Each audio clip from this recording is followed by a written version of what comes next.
Hello everyone, नमस्कार।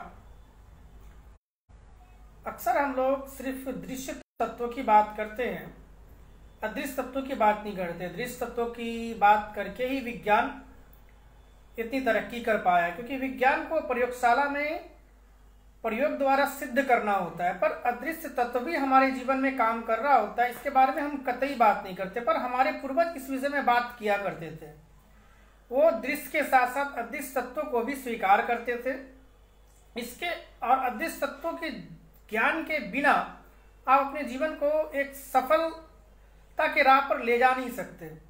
इसलिए लोग हमेशा अपने जीवन में परेशानी रहते कि आखिर हमारे जीवन में जो परेशानी वो है क्यों, क्योंकि हम अदृश्य तत्वों के अस्तित्व को ही अस्वीकार करते हैं। परंतु भगवत गीता अदृश्य तत्वों पे ही मुझे लगता है जहां तक बात करती है।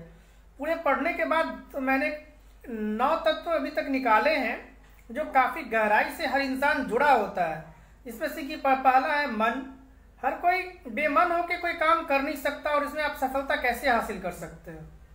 संभव ही नहीं है कि आपको अगर मन को आप ना समझे, आप अपने मन को ना समझे, आपको किसी भी काम में जबरदस्ती मन लगाया जा सकता है। अगर ऐसा होता तो आज हर इंसान सफल हो जाता, क्योंकि हर पेरेंट्स अपने बच्चों को जबरदस्ती किसी न किसी कैरियर में लगाने की कोशिश की है कि फलना कैरियर बना लो तो तुम्हारा भविष्य सुखमय हो जाएगा, पर यह संभव नहीं है। तो ये सारे तत्वों पे वो बात करता है, पर हम इसे समझते कितना है ये हमारी सोच पे निर्भर करता है। कि रटने वाला विषय भगवत गीता है ही नहीं कि मुझे 700 श्लोक रट लेना है। तो इन तत्वों पे थोड़ा थोड़ा बात करते हुए आगे बढ़ना पड़ेगा, ताकि आप डिसीजन के एक एक्सट्रीम लेवल पर पहुंच जाएं जहां आपसे कोई गलत निर्णय हो ही नहीं। आप जो निर्णय ले वो बिल्कुल आपके जीवन में सही प्रतीत हो, सही साबित हो। संघर्ष होगा, इसमें कहीं कोई दिक्कत नहीं है। दूसरी बात करता है प्रकृति की, बात करता है प्रकृति के नियमों से विमुख हो जाना आज हमारे जीवन में समस्याओं का अंबार लगाता चला जा रहा है। भावनाएं, हर इंसान किसी न किसी भावनाओं से जुड़ा हुआ। हर इंसान, चाहे वो पारिवारिक भावनाएं हो या राजनीतिक भावनाएं हो या धार्मिक भावनाएं हो या व्यवहारिक भावनाएं हो, किसी न किसी भावनाओं से हर इंसान एक दूसरे से किसी न किसी रूप में अटैच जरूर है। आपका चाहे आप नफरत की भावना हो आपके अंदर, आप किसी न किसी इंसान से जुड़े हैं। ये कितनी गहराई तक है ये आप कभी नहीं समझ सकते, ये भी प्रयोगशाला में सिद्ध नहीं किया जा सकता। लेकिन कहीं ना कहीं क्या हमारा अस्तित्व नहीं है? बिल्कुल, भावनाओं से ही हर कोई ना कोई जुड़ा हुआ ही है, और यही भावनाएं ही आपको सही काम करने के लिए प्रेरित करती है। परिस्थितियां, किस इंसान के जीवन में क्या परिस्थितियां होगी ये कोई नहीं कर सकता, क्योंकि कोई फॉर्मूला तो है नहीं। a² + b² का होल स्क्वायर बराबर sin theta alpha, sin theta cos theta tan theta alpha beta gamma, ये कोई फार्मूला की तरह तो है नहीं कि हर इंसान की परिस्थितियां अपनी अलग अलग है, तो उसका उत्तर भी, आंसर भी अलग अलग ही होगा। आत्मा की बात करती है, लोग कई रूपों में लोग आत्मा की बात करते हैं। कहीं ना कहीं ये हमारे जीवन का एक सत्य है, कुछ न कुछ तो हमारे अंदर है। इस ब्रह्मांड की कोई छोटी सी शक्ति है जिससे हम जीवित रहते हैं।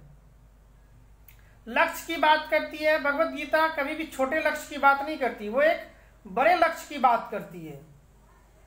तो थोड़ा बहुत देखते हैं क्या क्या कहती है, 1-2 श्लोक के जरिए समझने और समझाने का प्रयास करेंगे। निर्णय की बात करती है, ये तो बहुत ही इंपॉर्टेंट है हर इंसान के लिए, चाहे आपकी उम्र कुछ भी हो। निर्णय के बिना आप अपने जीवन के अस्तित्व को बदल ही नहीं सकते। एक बार अगर आप गलत निर्णय स्वीकार करके जीना शुरू कर देते हैं तो आप दुख के दरवाजे अपने जीवन में खोलते चले जाते हैं, खुलना प्रारंभ हो जाता है। क्योंकि एक दरवाजा आप दुख का खोलते हैं तो अगला दरवाजा भी जो उसके आगे वो दुख का ही होगा, सुख का हो ही नहीं सकता। तो गलत निर्णय को अस्वीकार करना ज्यादा श्रेष्ठ है। तो देखते हैं, क्योंकि निर्णय पे ही मेरा ज्यादा फोकस रहेगा इस साल, क्योंकि निर्णय ही इंसान को अपने कर्म करने के लिए मजबूर करता है। अगर आप सही निर्णय ले पाते हैं अपने जीवन में, तभी तो आप सही कर्म कर पाएंगे। और कर्म तो है ही, भगवत गीता में कहीं भाग्य पे या किस्मत पे, लक पे कोई विशेष चर्चा नहीं है, बल्कि इसका विरोध ही किया गया है कि भगवान किसी इंसान का भाग्य लिखते हैं। कर्म ही सब कुछ है, क्योंकि आप अगर मेरा मानना है कि कर्म is directly proportional to decision.